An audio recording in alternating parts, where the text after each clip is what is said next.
को डेवलप करने का है। हम 3 चीजों से मिलकर बने हैं, शरीर, मन और आत्मा। हेलो, है कि नहीं बोलो?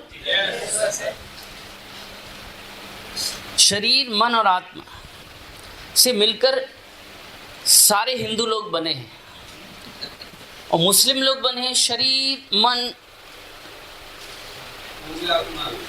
और रूह। वो रूह से मिलकर बने हैं। और सारे जो पगड़ीधारी पंजाबी बंधु हैं वो शरीर, मन और वाहिगुरु से मिलकर बने हैं। हाँ। और क्रिश्चियन लोग शरीर, मन और सोल से मिलकर बने हैं, स्पिरिट भी कहते हैं। किस लेवल का बावलापन है!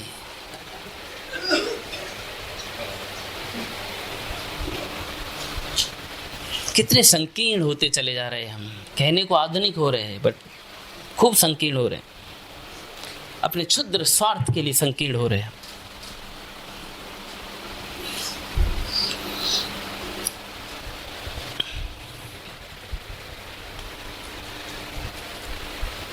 क्रिश्चियंस क्या कहते हैं कि god is great, there are so many gods. Christian कहते हैं ना, there are so many gods, बहुत सारे गॉड हैं, ऐसा कहते हैं। ऐसा कहते हैं। गॉड कितने हैं? गॉड इज यही कहते हैं ना। तो क्रिश्चियन कह रहे हैं गॉड इज वन। मुस्लिम कह रहे हैं अल्लाह बहुत सारे हैं। कितने हैं फैज भाई, जाहिद भाई? अल्लाह कितने हैं?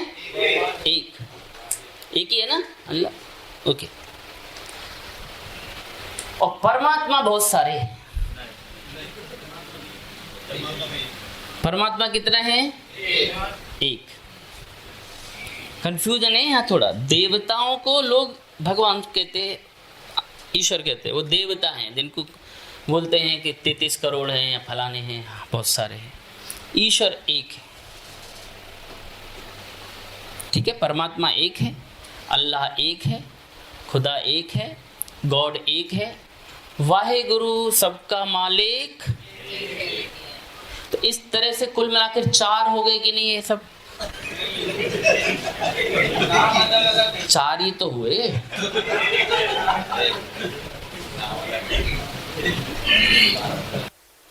समझ में आ रहा है? देखो, लेकिन तिलक लगाने वाला कह रहा है साले तेरे अल्लाह की ऐसी तैसी मार दूंगा।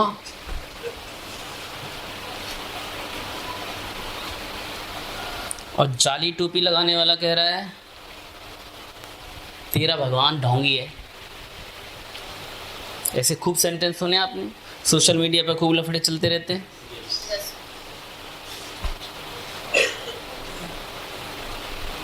यही अज्ञानता है।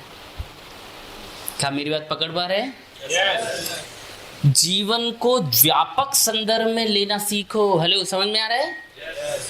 तब समाहित कर पाओगे।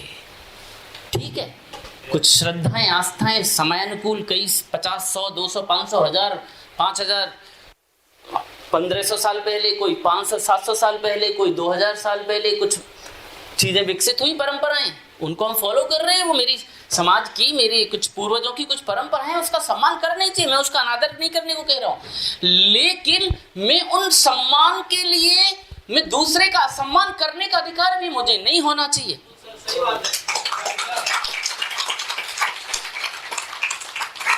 मैं बिल्कुल कट्टर हूं इसके लिए। लेकिन जब पुष्कर में प्रोग्राम हुआ तो मैं ब्रह्म सरोवर भी गया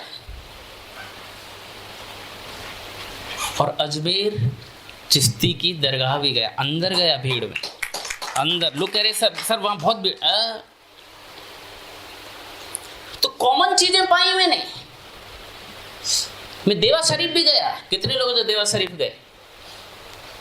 ओके, अजमेर शरीफ कितने लोग गए? ओके, देवा शरीफ भी गए कई लोग। देवा शरीफ से आगे मजगवा शरीफ है, कितने लोग गए मजगवा शरीफ? सुना है ना, आपने सुना है? वो सुल्तान भैया जी चचा हैं, अभी संभालते हैं। मैं गया हूँ, यही लगा के जाता हूँ, क्योंकि वो एक एनर्जी है, वो एक फकीर जैसा जीवन जीते हैं, फकीर है, उनको फकीर बोल रहे, कोई संत बोल रहा है, कोई ऋषि बोल रहा है, कोई फकीर बोल रहा है उन्हें। हेलो, समझ में आ रहा है? तो अजमेर शरीफ गए तो कॉमन चीज है, वही भीड़, वही भाड़, वही धक्का मुक्की, वही आवाज, जेब को संभालना, जेब को संभालना, जेबों को संभालना। मैंने कहा यहाँ तो एक रूपता है। हमारे यहाँ भी बांके बिहारी मंदिर जाओ तो बोलते जेबों को संभालना, जेबों को संभालना, जेबों को संभालना। और फिर जब भीड़ में से दर्शन करके निकलते हैं तो कईयों की संभल नहीं पाती, कट गई। ऐसा होता है कि नहीं, बोलो? अब मैं जब गोवर्धन परिक्रमा के लिए गया, देखो कैसी हर चीज कॉमन है, समझिए। जब मैं गोवर्धन परिक्रमा के लिए गया गोधन माड़ू, तो परिक्रमा शुरू करने से पहले एक मंदिर है, वहां पूजा से करके लोग निकलते, जो लोग गए होंगे। तो हम गए तो पंडित जी, वाह ये हो रही है, तू बेटा बहुत बड़े है, ये वो, अरे अभी ये होने वाला है, कुछ प्रसाद चढ़ाने वाला, ऐसा करो कुछ चढ़ाओ बच्चा, चढ़ाओ बच्चा। मैंने बोलो कुछ 500 रुपये कुछ निकाले दिए। एक्चुअली हम होटल में ही सारा रख के चले गए, तो कुछ पैसे रख लिए थे, पर्स वर्स भी नहीं लिया था, क्योंकि परिक्रमा में कुछ जरूरत पड़नी नहीं।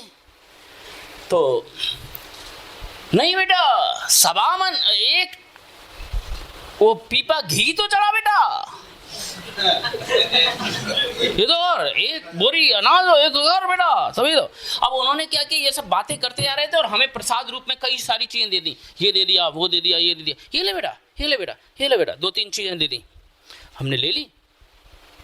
अब वो दे बेटा, एक टीन का तो दे बेटा, हमने कुछ दे दिया जो पड़ा था जेब में, जितना कुछ लेकर गए थे। ना ना बेटा, चलो एक टीन तो एक टीन, नहीं नहीं है ना, हम वो पर्स वहां छोड़कर आए। भाई साहब, पंडित जी ने जो दिया था ना,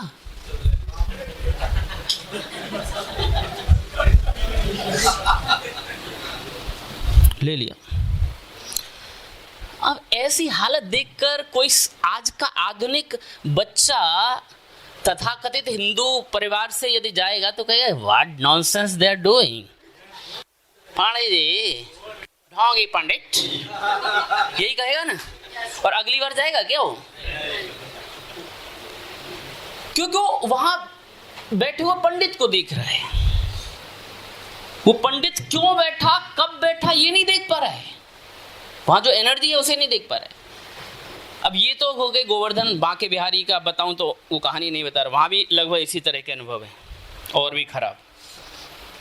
अब अजमेर शरीफ गए, संभालें, भीड़ में गए, वहां भी लाओ लाओ चढ़ाओ चढ़ाओ स्पेशल, हाँ मतलब दो, दक्षिणा की आवाज लग रही और लोग कर भी रहे, हाँ हाँ हाँ हाँ हाँ, सब सिस्टम का पूरा वो लेने का, वहाँ जो थे चलाने वाले।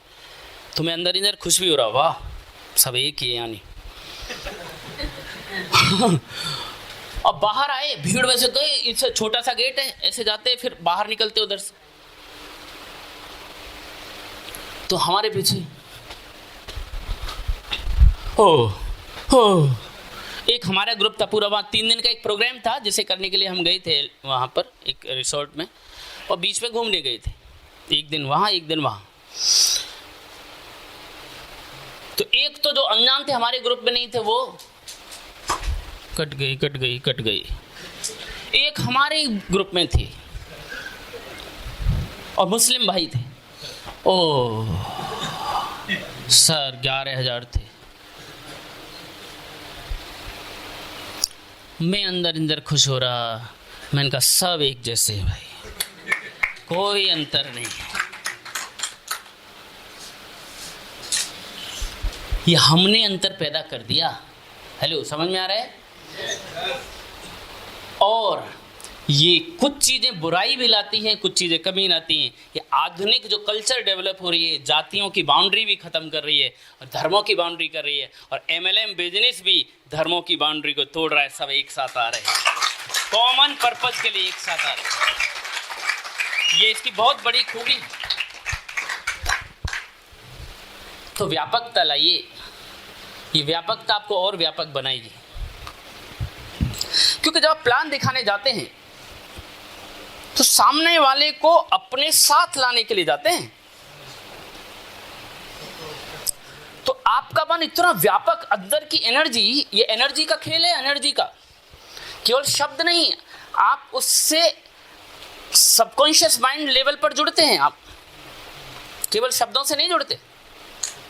आप देखिए, कुछ चेहरों को देखकर आपको खुद ही अच्छा लगने लगता है, जबकि बातचीत नहीं हुई है। और कुछ लोगों को देखते ऐसा लगता है यार इस धूर्त है, जबकि वो धूर्त होगा ये जरूरी नहीं है, बट ऐसा अंदर से आता है। तो अंदर की अवस्था यदि आपने सबको समाहित करने वाली बना ली, जब प्लान दिखाने जाओगे, जब आपकी टीम में कोई आएगा, जब उनकी काउंसलिंग करने जाओगे एज ए लीडर, तो यदि आप तिलक वाले हो और सामने जाली की टोपी वाले बैठे हैं भाई, तो यदि आपकी अंतर से एक आवाज है, अरे सब एक है, तो फिर आपके लिए शब्द नहीं हुआ, आइए चलिए मिलकर करते हैं। अंदर से भी वो वाइब्रेशन निकली होगी, अरे सर मिलके करते हैं, चलिए। क्या मेरी बात पकड़ पा रहे हैं? तो ये अंदर की अवस्था आपके बिजनेस में भी व्यापकता लाएगी। बाकी चीजें तो छोड़िए, हम बिजनेस की बातें कर रहे हैं, ये सारी चीजें नहीं तो फिर क्या है, कुछ चीजों को लेकर आप अंदर से व्यथित रहेंगे, अंदर से परेशान रहेंगे, बोल यहां से कुछ और रहे हैं, अंदर से कुछ और चल रहे हैं, ऐसा चलता रहेगा।